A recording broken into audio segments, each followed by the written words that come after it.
వాస్తవాలను బయటకు రాకుండా కేంద్రం అడ్డుకుంటోందని భువనగిరి ఎంపీ చామల కిరణ్ కుమార్ రెడ్డి విమర్శించారు. పార్లమెంట్లో బీజేపీ తీరుపై ఆగ్రహం వ్యక్తం చేశారు. నిన్న లోక్సభలో 8 మంది కాంగ్రెస్ ఎంపీలను సస్పెండ్ చేయడంపై మండిపడ్డారు. లోక్సభలో ప్రతిపక్ష నేత రాహుల్ గాంధీ మాట్లాడుతుంటే అడ్డుకుంటున్నారని తెలిపారు. కాంగ్రెస్ ఎంపీల నోరు నొక్కే ప్రయత్నం చేస్తున్నారన్నారు. ప్రజా సమస్యలపై పార్లమెంట్లో మాట్లాడనివ్వడం లేదన్నారు.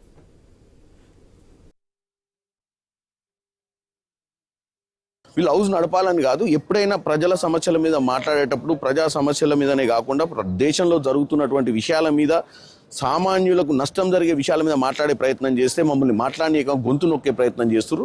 గొంతు నొక్కినంత మాత్రాన ఏం కాదు. ఒకవేళ వాళ్ళు ఇలా మమ్మల్ని చట్టసభలకు ప్రజలు పంపించింది ప్రజా సమస్యల మీద మాట్లాడటానికి, ఈ దేశంలో జరుగుతున్నటువంటి ఏ లా మీదనైనా చర్చ జరగకుండా వాళ్ళు ఇష్టానుసారంగా చేస్తున్నటువంటి పద్ధతిని మేము ఎదుర్కొంటున్నామన్న ఉద్దేశంతో మా గొంతులు నొక్కే ప్రయత్నం చేశారు. కానీ ఈరోజు వాళ్ళు గొంతు నొక్కినంత మాత్రాన మేము ఆగే ప్రయత్నం చేయము. మేము డెఫినెట్గా మకర్దార్ దగ్గర మేము 8 మంది ఎంపీలను కూడా ఈరోజు ధర్నా చేస్తున్నాం.